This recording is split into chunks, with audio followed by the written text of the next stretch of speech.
Over the last 75 years, over 10,000 chemicals have been introduced to our food supply. Yet the EU only allows 300 food additives. But at Thrive Market, we bring our members the highest quality brands and restrict more than 1,000 ingredients found at conventional grocery stores, making the switches easy with our Healthy Swaps scanner, which finds better versions of all your favorite pantry, snacking, and home essentials without the added junk, dyes, and fillers. Plus, it's all delivered straight to your door. So if you're looking to shop at a grocery store that actually cares about your health, go to thrivemarket.com/podcast and you'll get 30% off your first order and a free gift.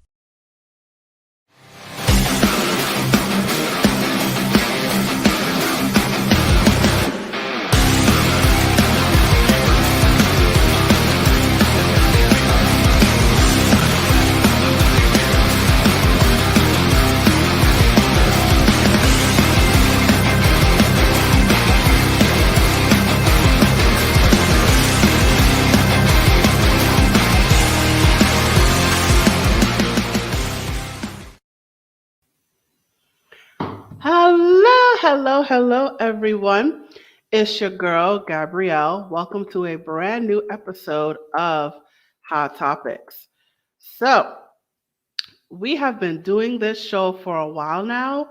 If you have no idea what this show is about, I'm surprised at this point because we're already past 75 episodes, which is a great feat for us. We've been doing this for a while now, but there's always new people who come to the table, and I am a gracious host. So let me tell you what we're about. So this is the web series where we like to talk about things that are steamy. We like to take topics that are not really talked about, and we like to put it all out in the open, right? We like to open up our closets and let all the clothes fall out, so this is the show where we do that. And we do we tend to focus on certain topics. So we tend to focus on topics in about like families, about health, about education. We've done shows about being a child of divorce. What does it mean to be a man? We've done a whole bunch of episodes about disabilities, about deafness, about ADHD. So we just did an episode about the virtual assistant industry. So we definitely have a wide scope, and we like to cover a lot of ground. Oh yes, and we had our our virtual book reading, right? So definitely check that out when you get a chance. So I got to clear my throat because I've done a lot of talking today. Sorry about that. Let me tell you what this episode is about. I just talked about ADHD. I referenced it earlier, and we're going to discuss that today. So the name of this episode is Living with a Disability, Part 10. So obviously there's a parts 1 through 9, right? So I encourage you to check out those earlier episodes. So it is in our video library. So wherever you are watching this episode right now, whatever platform it is, check out our other episodes. You will see this. So we have talked a lot about disabilities, about deafness, ADHD, and today is no different. So we have another discussion about ADHD, and I have a guest who is going to help me with this discussion.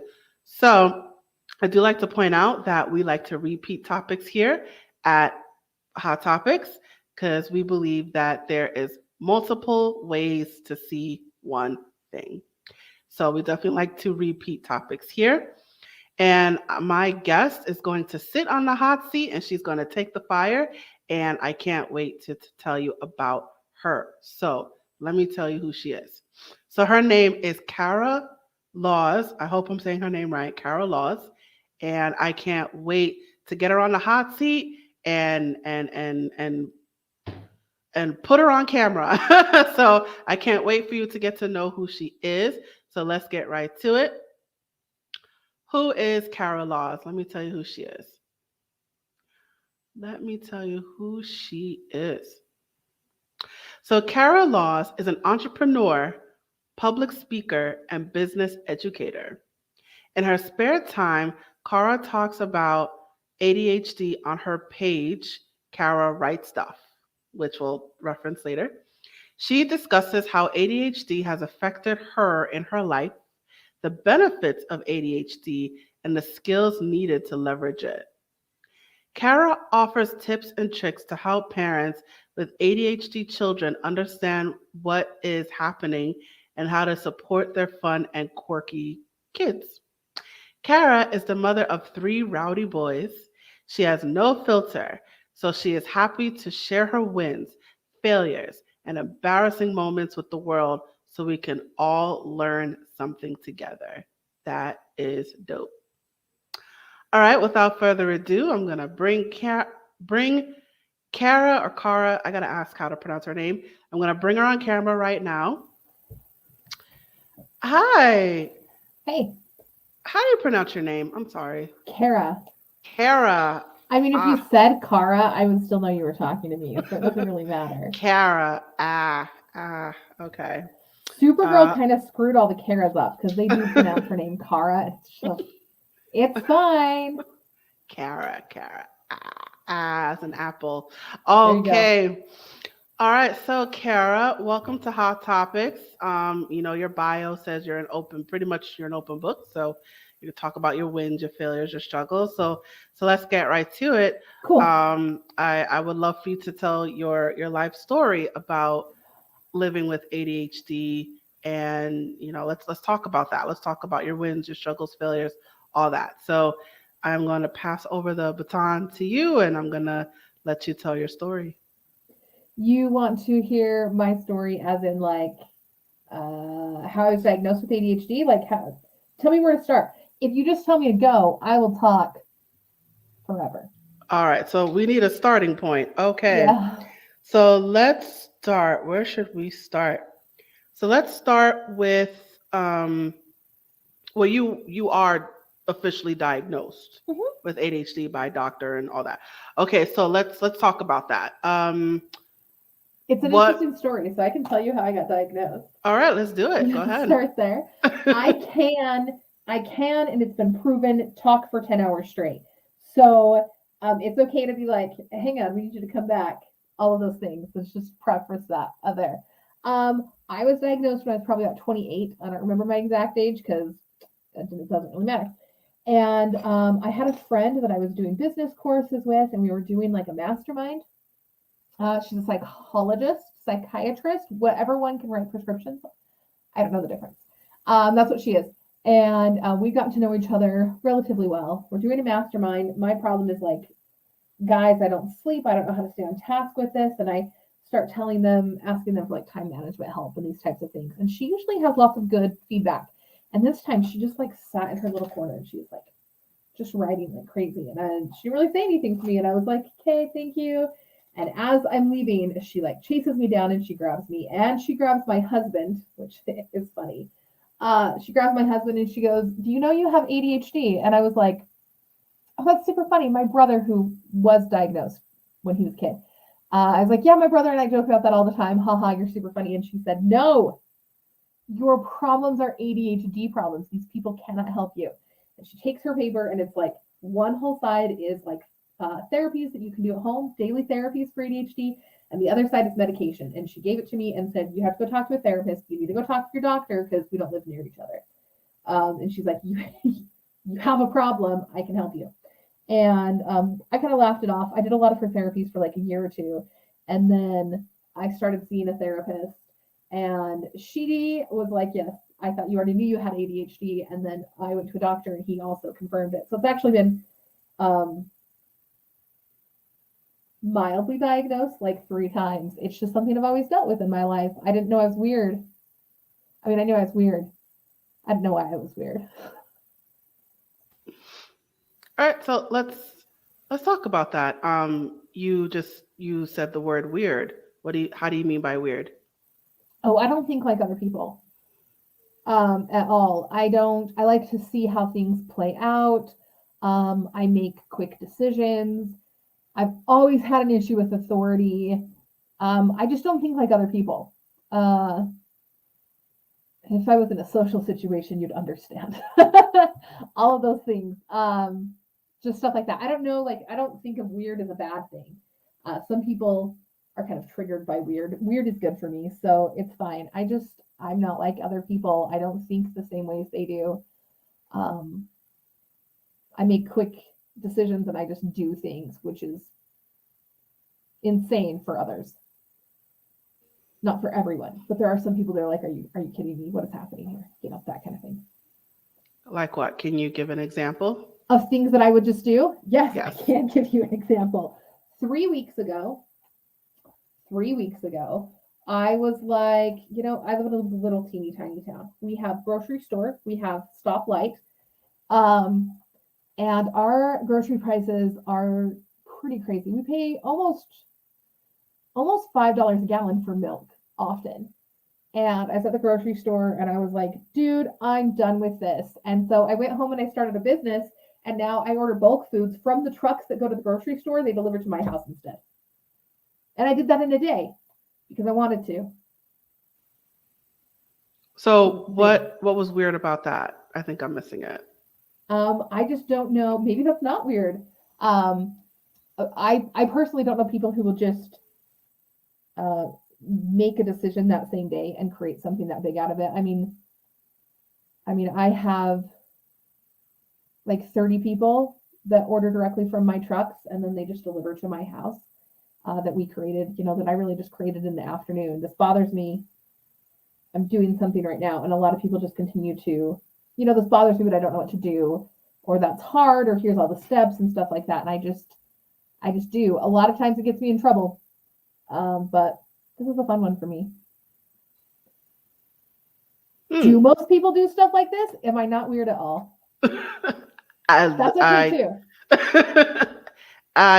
You know what? That's I can't speak to that, but so you said you placed 30 orders and that's 30 different trucks that came to your house? No, it's one giant truck that comes to my house. So it's like, you know, the food trucks that back up to the back of the grocery store or Walmart? Yeah. He backs up to my house. Right? Oh, and I okay. have 30 families that they place their orders. We created like a really cool system for them to place their orders. And then we're basically bulk shopping together to be able to get our supplies. And then he brings the entire giant flats of orders to my house and it's sorted there. And then okay. Yeah. Okay, so I can see that as. So it's not like ordering from Amazon. No, that's what we're doing. There's a whole entire business, and the trucks that deliver to your grocery stores, to your big businesses, deliver directly to my house, which, like, there's a lot of legal work that has to be done and stuff to make that possible, but we just did it.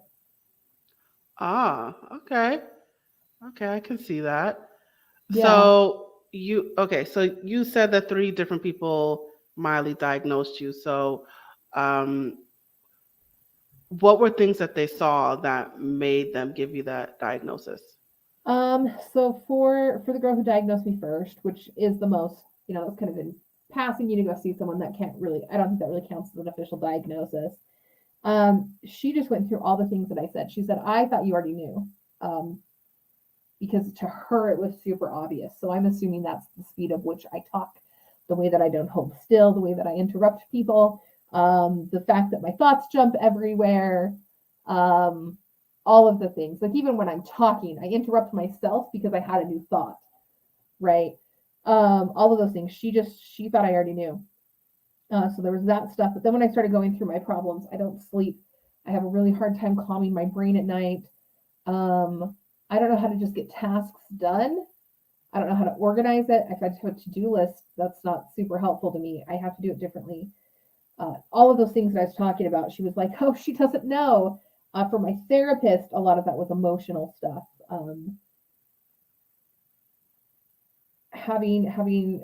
I have really extreme lows when I'm pregnant. Hormones, in case you didn't know, because it was new to me, hormones and ADHD do not mix well together, which is why ADHD usually gets worse during puberty. It also you tend to have more issues with ADHD when you are in certain parts of your period, like certain parts of your cycle. Yeah, so for her, it was a lot of that. Again, the sleeping issue has always been a big one for me. Probably, again, the fact that I don't hold still very well, the speed in which I speak, all of the things. So when you say you don't hold still very well,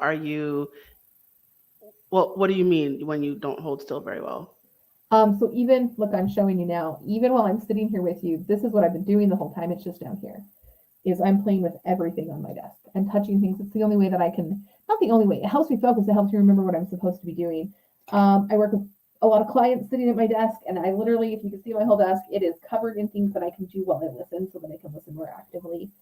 So I'm always doing something, usually with my hands, or I'm fidgeting, or I switch places a lot, or I stand up. I move all the time. Not as much as a lot of people, not as much as, especially like younger kids. I've kind of accidentally trained myself to channel it through my hands. Like, this is what's happening that you can't see constantly. All right, so you're constant you're constantly playing with like your pen, the paintbrush, the pencil. All the things. So if I were to say, stop playing with those things, don't move your hands, how would you feel? It makes me feel a little trapped, but I could do it. I usually will sit on my hands if people need me to hold still. At least as a kid, I did. I haven't done it in years, but yeah, that's exactly what I would do. Is I would sit on my hands to hold still, and then eventually, subconsciously, my legs start moving, my feet start moving. But if I have to hold still, that's what I would do. So something is always fidgeting somewhere. Yeah, typically, especially if I'm excited. If I'm really excited, it's worse. If I'm anxious, it's worse. Anything like that. It's like it has to leave my body. So that leads me to ask, how are you in school? I actually did really well in school. That's not uncommon in girls with ADHD. I did pretty well in school. Well, let me back up. My grades were good, but I was in trouble a lot. So, like, you tell me what that looks like, if that counts as good in school or not. Well, when you say trouble, like what? How were you disciplined? I spent a lot of time in lunch detention. I mean, not as much as some kids. Like, some kids were in lunch detention because like they were failing classes and stuff like that, and they were just always in lunch detention. But lunch detention was super familiar to me. Some of that was because I would just decide I didn't want to go to class that day, but I had good grades. So why? See, I still have issues with authority and conformity. I don't know why I have to go to class if I have an A. And people with ADD have a really hard time doing things that don't make sense. Like, if there is no specific outcome for this that benefits me or benefits my goals, yeah, I don't understand why. I don't understand why I would do that. So I didn't go to class for a lot of those things. When I was in second grade, and I remember this very vividly, we had, our seats were in four, right? The desks were all facing each other to make one big table. There were four of us. And my teacher had these little jars, and kind of like, just jars, but they were clear. And she would put these little square cubes in them if you were being good. So when your table was being good, or she needed us to be quiet, she'd go start putting her cubes in, and everyone would wait and notice. And the kids that were the quietest, would get the most cubes, and she'd keep filling up everyone else's stuff until everyone was quiet. No matter what table she put me at, our table always had the lowest jar, because I was always talking, because I was always moving, because I was always playing with something. I did well in class, I was just in trouble like that way a lot. I had a lot of teachers telling me to be quiet all the time and you need to sit at the front of the room, which doesn't help me focus, but of course that's where they put me. Missed recesses, again, lunch detention. At one point in time, my dad was like paying the principal every time he caught me not in class. That was fun. Just those types of things. Wait, your dad was paying the principal to do what? To catch me not in class. Every time he caught me sloughing, because I was good at we call it sloughing in Utah, so skipping class. Every time he caught me skipping class, my dad would like give him a gift card for pizza or something. So your dad rewarded the principal for doing his job? Yeah, he was like, make sure you pay special attention to Kara because I know she's not going to class. And I had like 106, 90, 87. I had 87 absences my junior year of high school within the first semester, which I'm told is a lot. But again, I'm getting A's, so why does anybody care? But yeah, so those types of things. I was in trouble a lot. I had a lot of like church leaders lecturing me all the time. I'm very familiar with all of my vice principals and principals from all of the schools I've attended. So were you the troubled kid? I wasn't the troubled kid. I was to them. Okay, so I wasn't a troubled kid because like I wasn't doing drugs. I wasn't drinking. I wasn't failing classes. So I didn't really fit in the troubled kid space. So they didn't really know how to handle me. But then I was like the kid that causes problems. And so since I'm getting good grades and I'm still kinking their life, they're like, oh, she's intentionally causing issues for everybody else. So yeah, so the teacher or the church leaders talked about you a lot. Yeah. I was a topic of conversation, yes. Which, is fine with me now. It's kind of a funny story to me now, but it was hard. It was harder growing up with it. How was it harder? So like in my church, they have lots of like youth callings, volunteer opportunities, things like that. And I was very much told that I wasn't predictable enough to participate in things like that. You cause too many problems. You are a cog in the system, things like that. So just knowing that you're kind of like let's do it this way then. None of my friends' parents liked me, except for one friend. Her name was Anita, and her parents loved me because they're good souls. All of my other friends, and I had a lot of friends, their parents were very active and vocal about how much they didn't like me and how I was a bad influence. And so that kind of makes it hard when like you don't feel like you're welcome at your friend's house or they can't come hang out with you because somehow you're a bad influence again. My bad influenceness is like we toilet paper the car. It's not like we're drinking or doing drugs or doing anything terrible as teenagers. We just did stuff. You know what I mean? You were like, what do I want to say? Like rebelling against authority, and the other kids were following you. That's how they saw it. I'm not really I was rarely the person who came up with the ideas, but I was always the person who was like, I don't know, let's try it and see. So they'd be like, I wonder what would happen if we filled, so like my boyfriend's car full of confetti. And I was like, they're talking about it as like a whimsical thing. And I say, I don't know, let's try it and see. And so then we do it. And then everyone's like, what the heck happened here? And my name's always part of it because my mom says I'm a pusher. So I'm the one who's like, it was an idea. And I'm like, do it. Let's see what happens. Because I do like to see how things happen. So I'm wondering, can you tell the difference between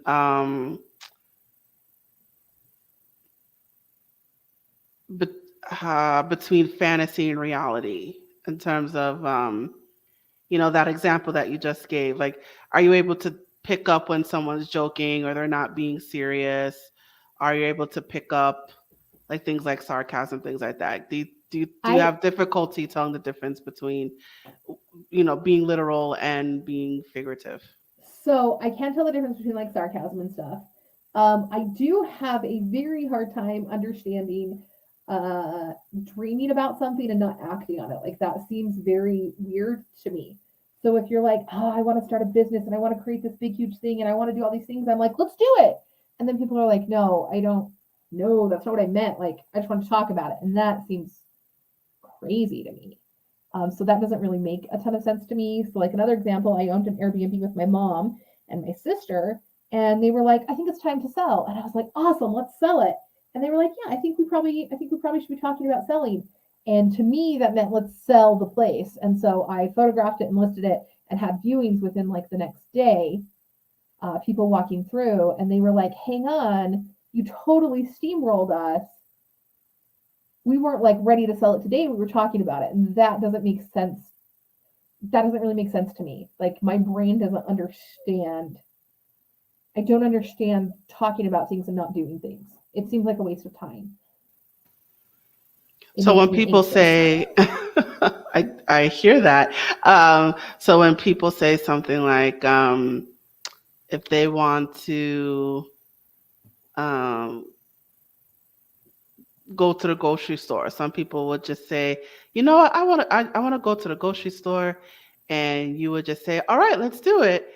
And the other person may say, I don't actually want to go. Like I'm just talking about going. I don't actually want to go. So is it something like that? Yes. Yes. So you have a hard time understanding when people just talk just to talk, they don't actually want to do it. Yes. So like when people complain about politics and stuff, it comes back to that too, is I wish we had someone better running for county commission. And I'm like, do it. You could do great at it. Let's find somebody. And they're like, ooh, no, we were just discussing it. And I'm like, oh, that's so much anxiety, but that's fine. So do you find yourself doing too many things? Yes. Would you like to see how? Okay, Sure. Let's learn my life. This is my board. I do too many things, enough so that my life coach and I came up with this list. It's not very pretty because I haven't redone it yet in a long time. But these are the questions that I am supposed to. I don't always do it because, again, sometimes I've already made the decision before I've thought that I need to think about the decision. I just already made it, and now I have another business, and trucks are delivering giant semis and delivering food to my house, right? So like it's just a list of questions like, did someone actually ask you to do this? What is your goal? Does this actually need to be taken care of? Is this your job? How does this benefit your life? Etc. Because yes, I very much have a problem with doing all of the things and not being able to fit all of the things into my life. That's my So so you have that list to help you organize all that you have to do. Well, no, the list is supposed to help me make choices on if I should start a new project. So okay. ideally, because when you have ADHD, you have that impulsivity. So a lot of things don't actually make it to your prefrontal cortex because you've already done it. So like with a kid who has ADHD, and let's say, okay, well, we kind of assume that people who are impulsive, it kind of goes like this. So there's a candle. Let's pretend there's a candle on the table. And I have a piece of paper and I'm a little kid and I look at the candle and my piece of paper and I'm like, ooh, my mom's gone right now. So I am going to light this little piece of paper on fire and I can totally get away with it because she's not here and it'll be cool. Like that's what most people think the impulsivity is. But it's different because that went through your prefrontal cortex. That gave you a chance to think. It's different. It's more like I saw a candle and there's a flame and I have a piece of paper in my hand and I light it on fire and then I'm like, oh crap, that was a really, really bad idea. There wasn't a thought. It was just like, huh. And now my paper's on fire. So the idea of my questions are to give my thoughts time in my prefrontal cortex so I can say, hang on, I know that you really would like food trucks, giant food trucks to deliver thousands of dollars worth of food to your house every Tuesday, but is this something you should be doing? And then I go through all the questions and I kind of have to either talk myself out of it or realize that it is actually something I should be doing right now. Does that make any sense? Yeah, I mean, you say you do that for your business though, right? I do it for my business. I do it in life. I should be doing it more, but sometimes I forget it exists and I've already moved on. I guess a part of me is wondering if it is for your business, is it really something extravagant? So in my business, it's not for like every decision I make. Like I didn't do it before I met with you. But if I'm trying to pick up a new project, it is supposed, like, that's my goal, is every time I decide to pick up a big new project, that's what I want to go through, is those 7 questions. Does that make sense? Sometimes I talk a lot, but people are so lost. I am kind of lost. Sorry. That's fair. So is it like, I'm trying to figure it out. I'll show you the questions. Okay. It'll help. Okay, so you can see how many times I've torn it off of there. So like the questions are, so let's say, okay, we'll do a business one. Let's say I'm like, hey, I'm gonna write a new book. I'm gonna write another book. Like I'm already writing a book. I want to write another book. And my life coach and also my husband will be like, did you go through your questions before you take on this new project? And I'm like, so then I have to ask the questions, and I'm like, okay, I'm going to write a new book. Someone asked me to do this. The answer is no. No one asked me to write a new book. I would just like to write a new book because I'm bored with the one I'm currently writing. That's all true. And then the next question is like, what is your goal with this? And I'm like, okay, I'm currently writing a book, and my goal with that is to help my membership program. So if I'm writing a second book, I don't know what the goal is, and that's like a red flag, right? So I would like lose a point for that one, essentially. And then I can go into the next one that I'm like, what are my expectations with this book? And I'm like, oh, I don't know. I just felt like I should write a new book. And as I go through them all, and then like, does this add value to my life or to a relationship? And I'm like, no, kind of, because then I won't be bored writing my other book. But I'm just continually losing points. And then I'm like, okay, this is an impulsivity ADD want. This isn't an actual move my life or my business forward. And there's like 7 of them, but we don't have to go through them all. Does that make more sense? Okay, I get it now. So whenever you say, oh, I want to do this, you stop yourself.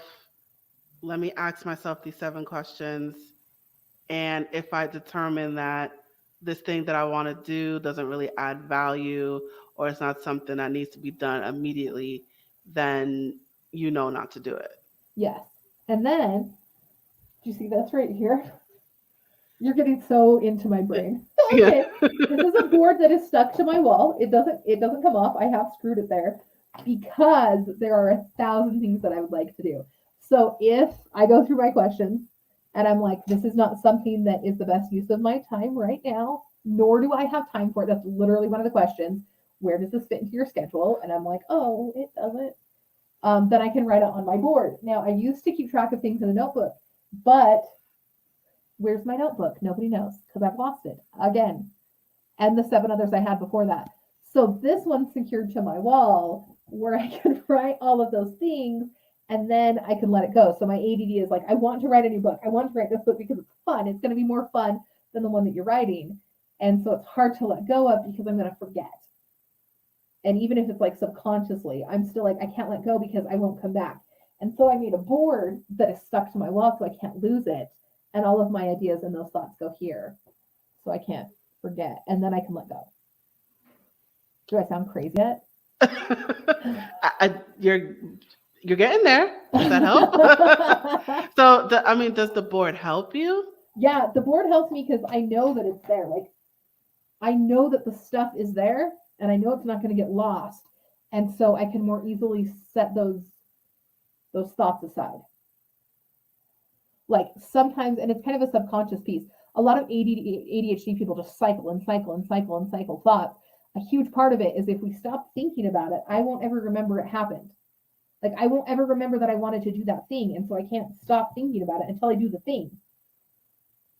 And so if I can put it somewhere where I know it won't get lost, I can more easily stop cycling it. So for something like I want to write a book, do you put that on the board? Yeah, so it'll say, I want to write a book about, and then I would put that on the board. And then I can be like, hey, I will get to that. And then when I'm like, I'm bored and I'm out of things to do, I have a whole list behind me. So when you're bored, then that's when you turn to the when you're bored, you turn to the board. Yeah, yeah, you're getting it. I sound crazy, but it makes sense in my head. So now, how many things are on the board at one time? I haven't filled it up yet. It's relatively new. So right now there's just one, two, three, four, five. There's just five on here right now, which isn't too bad. I did when I put this up, I deleted an entire spreadsheet and threw a lot of notebooks away that I was like, this is 5 years of stuff that I don't even remember what it is, so it's okay to let it go. And it was like a really emotional moment, but I've replaced it with my board. And so it's okay. I pretty much will be okay with it being clear full because it's just ideas that I don't want to forget. So now, how long do the ideas stay on the board before you carry it through? Probably forever. No. Some of them, let's see. I've done one of them. I just haven't crossed it off because okay, let's be honest. It needs water to be wiped off because it's not chalk. It's like a chalk marker. And I keep thinking that it's too hard to go get a paper towel. So I haven't wiped it off yet. I could cross it off. I haven't thought of that. So like, it's not necessarily even like things I have to do. Maybe one day I'll do them. And maybe a lot of times I come back to things that used to be there. And I'm like, I don't even want to do that anymore because it was a whim. It was an ADHD whim. I don't really need to do it. It's just how I get it out of my head. So you are aware that you have ADHD whims. Oh yeah, yeah. Which is where the board came from, and the questions is I get myself in all kinds of sticky situations. I still do sometimes, but it's getting better. All kinds of sticky situations because I inserted myself into a situation because I wanted to do it right then because it was new and shiny, or I felt like it was really important, or I was bored, or any of those things. And then I'm like, oh, remember that time I did that thing? And so this is to help the two systems together are to help prevent some of that or reduce it. So after you have these whims, right? How do you feel after that? Do you feel satisfied? Do you feel regretful? How do you feel? Okay, so okay, maybe you don't know. Lately I keep telling people like, when, and they all keep looking at me like, no, that's not a thing. So let's find out together. But I'm assuming So like, when you go to clean your kitchen and you're like, no, I need to like overhaul my entire kitchen. And so you take every single thing out of the cupboard and everything's on the counter and everything's on the floor and everything's a mess. And then you're like, oh crap, I don't want to put it back. That is typically how those whims feel, is like, I get like 50% of the way done. And then I'm like, oh crap, I didn't really want to finish this. And now what? Not always. Sometimes they're good. Sometimes they're things I care enough about to follow all the way through. But often they turn into, now I'm in the situation and now I have to put everything back in the cupboards and I don't want to. And you're dragging your feet, right? Yeah. And then people are like depending on me for some stuff, or I've made a huge mess of things or stuff like that. So that's how it gets me into trouble, is I put myself in a situation that I didn't actually have enough passion about to follow through with. It just felt important at the moment because it was the fastest, brightest car in my head. So how often do you have these whims? If you can put a number on it, how many a day? At least one. All right, it's not so One, bad. yeah, at least one that's like a big thing. Right? Like, I'm trying to think of something that would make sense to you because I don't know. I have at least one thing that would be like a big thing. Like, I want to write a book. I want to start a new business. I want to repaint this entire room. Like, none of them are little. Oh, I want to plant a garden. That is one that did make it off my board. I want to plant a garden. I have to clean up my closet for that. I'm building a garage because one day I was like, I want to build a garage. So it's not like little things. They're like big ones. Big ones, big ones. Okay. So something very like grandiose. Mm-hmm. Right. So whenever you have that thought, that's where, wait, let me ask myself the 7 questions.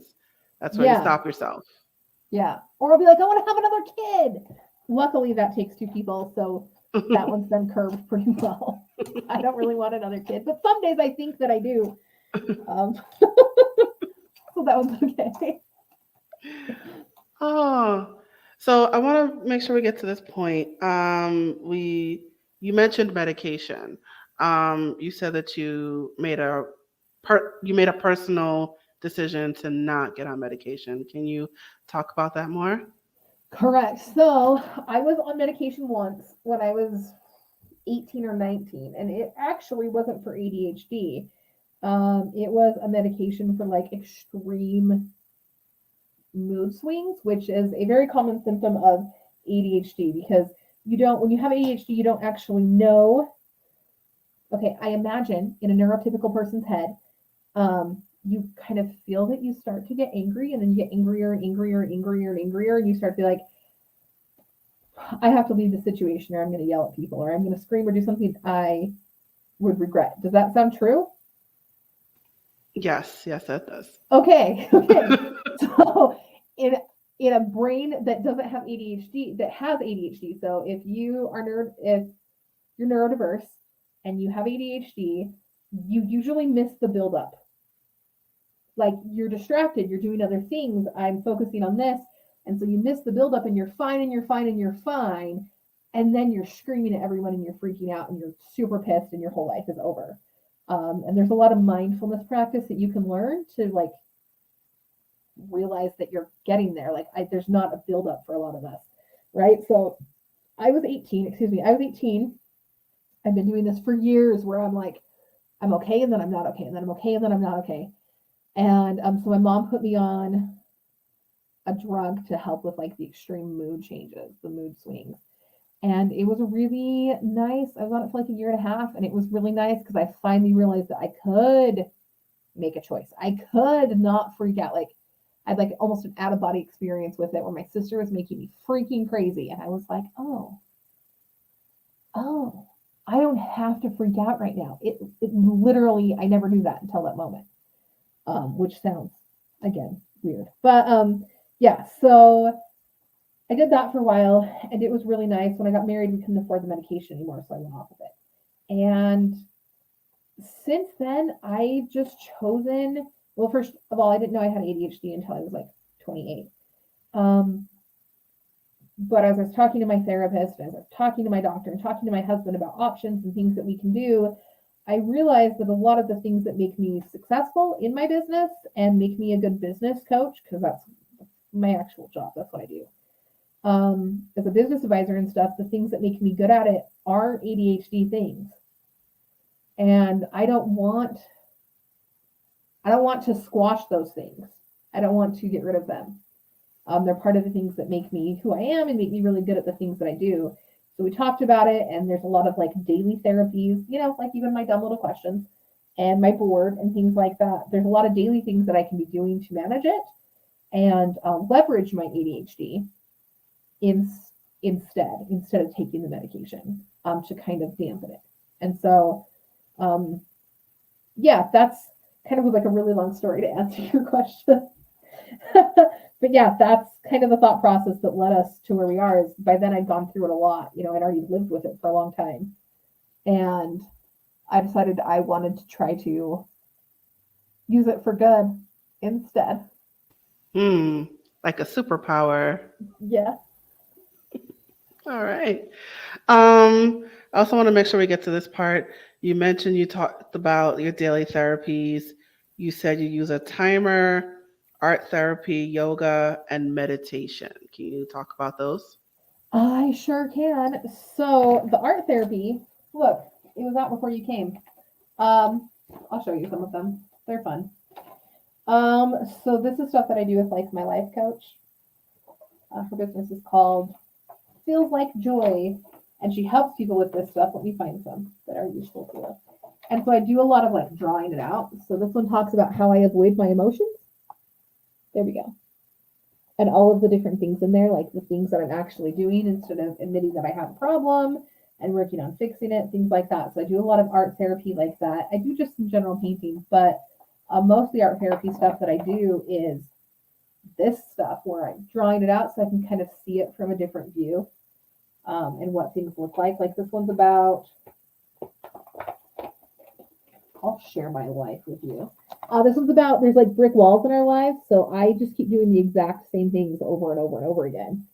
And what if there was a better way to try things? What? And so we talked about that and made some decisions and some choices of things that I can do differently to help make those better, etc. So that's the art therapy. I do that a lot with my son who has ADHD. He's really, it's working really, really well for him. That he, it's just super calming for him, and he probably draws a new picture or 4 every day. When I read at night, he's just drawing and drawing and drawing because it helps him a lot. So that's the art therapy. Yoga, I have a mat in my office, and I just do that whenever I have breaks between meetings and stuff. It helps my body feel better. It helps my brain feel better. It gives me a chance to calm my mind a little bit. Meditation, I don't do it as often as I should. But even an ADHD brain is capable of learning. So when you're sitting and you're doing meditation, you are redirecting yourself over and over and over again to focus. I started really slow. There's apps that give you like 1 minute of meditation. I use the Calm app a lot, and then 5 minutes of meditation, and it builds. And so like you start with 1 until it's pretty easy to redirect your thoughts. And then you go on to 5, and it helps you lower your boiling point, which again, if you're not tracking, if you're not consciously aware of how your emotions are tracking, it's really easy to just flip the switch in your screen at people. So the meditation helps you lower your boiling point. It also helps you train your brain to learn how to focus for a little bit longer and longer periods of time, which is all super great. It's good for you in a ton of ways. I have no idea what the other ones you said were. Timers. Yeah. The timer one was from the woman who first suggested I had ADHD. And she's like, you start it, and my timer is on my other desk. I do have 2 desks. Because that one's for art, even though, you know, my stuff's over here. So clearly I'm doing well. Anyway, so, and it's the same general thing. And I've used it with my kid, but I've used it with me mostly. And it's the same thing. It's like if you did it with a kid, it would be, you set a timer for a minute, and then we're focusing on math, we're focusing on math, we're focusing on this thing. And then when it goes off, you tell them they're wonderful and they did a great job, all the dopamine, give them all the dopamine feedback so they feel good.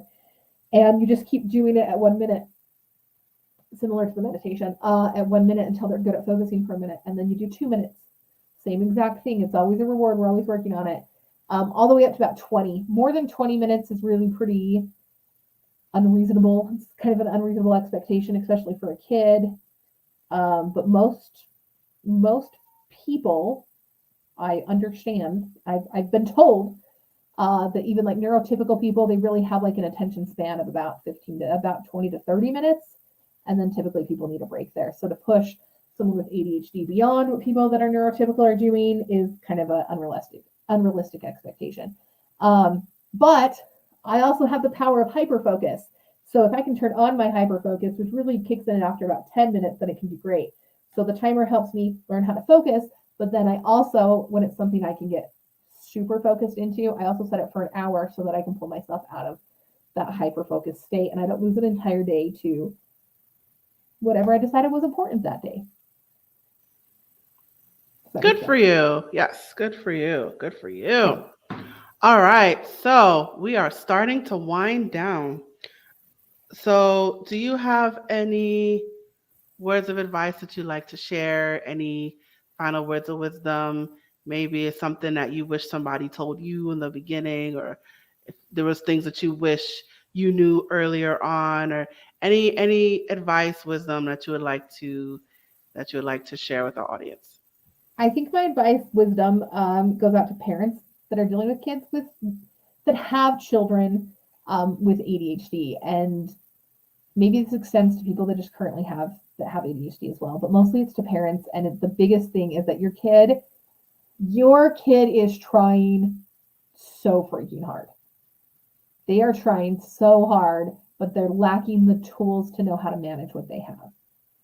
So it's not about be different, be better, stop doing this. It's in ADHD at all, it's about finding the tools to leverage what you have instead of trying to force yourself to just be a different person. So instead of trying to force a kid to be different, it should be about giving them the tools because they honestly don't know. Their brain doesn't work the way you want it to. They honestly don't know how to stop and think something through. They don't know how to focus better. They don't know how to sit still. So you need to be teaching them the tools instead of just hoping that they're different and changing who they are. All right. Wonderful advice, Kara. All right. All right, Kara, thank you so much for this lovely interview. It was definitely very interactive and getting to see into your life. All right, so let me put up your banner here. All right, so you guys, you can find Kara on social media. She is on Facebook, Instagram, and Twitter. It is all one handle, so that is easy for you to remember. So definitely go to all of those social media accounts and follow her. Give her your support. If there's any questions that you want to ask her, any comments, maybe you want to tell her, hey, you're not crazy, you're not weird, or I do the same things, or, whatever it is, definitely reach out to her. Her contact information is scrolling below at the bottom of your screen. Kara, can you talk about your business a little bit? So with the Kara Wright stuff,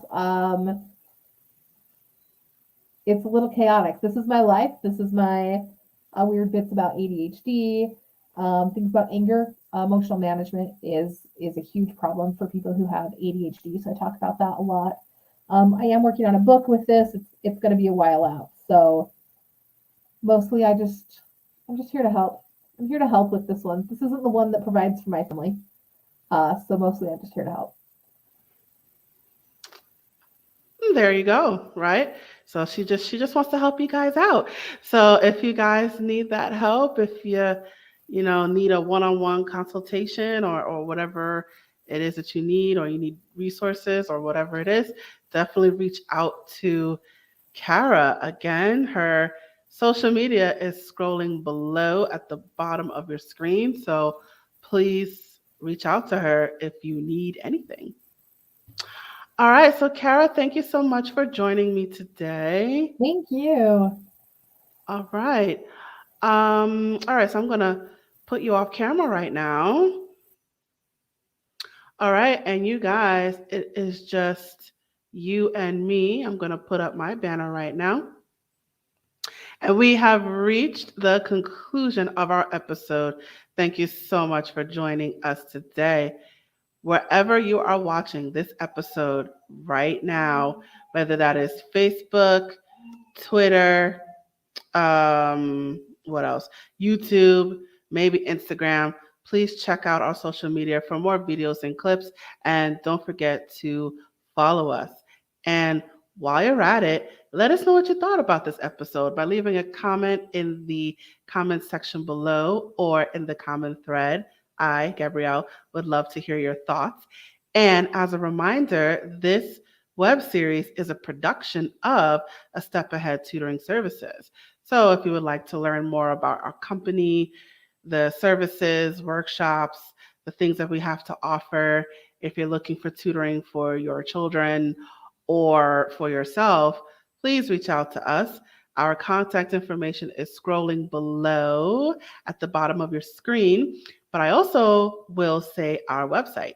Our website is www.astepaheadtutoringservices.com. And I also want to point out that we have an email list and a texting list. And I encourage you to sign up for both of those things to stay in touch with our promotions, our discounts, and our special events. You will hear about all those things before anybody else. So I encourage you to sign up for our email list and texting list.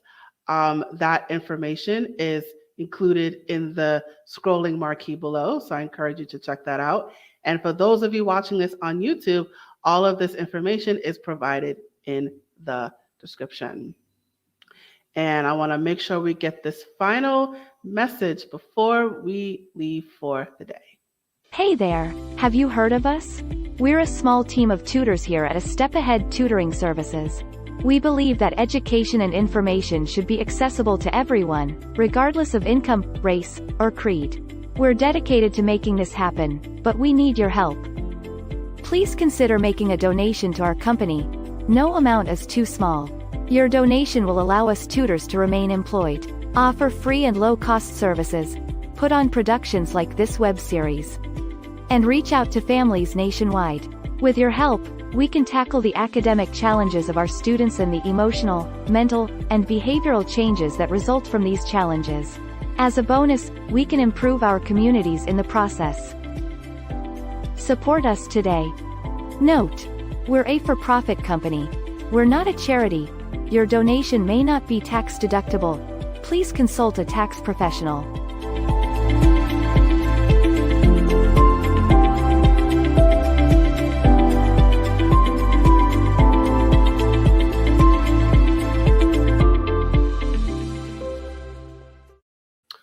All right, you guys, that's it for our episode. Thank you so much for joining us today. I look forward to seeing you at the next episode. And now, I am signing off.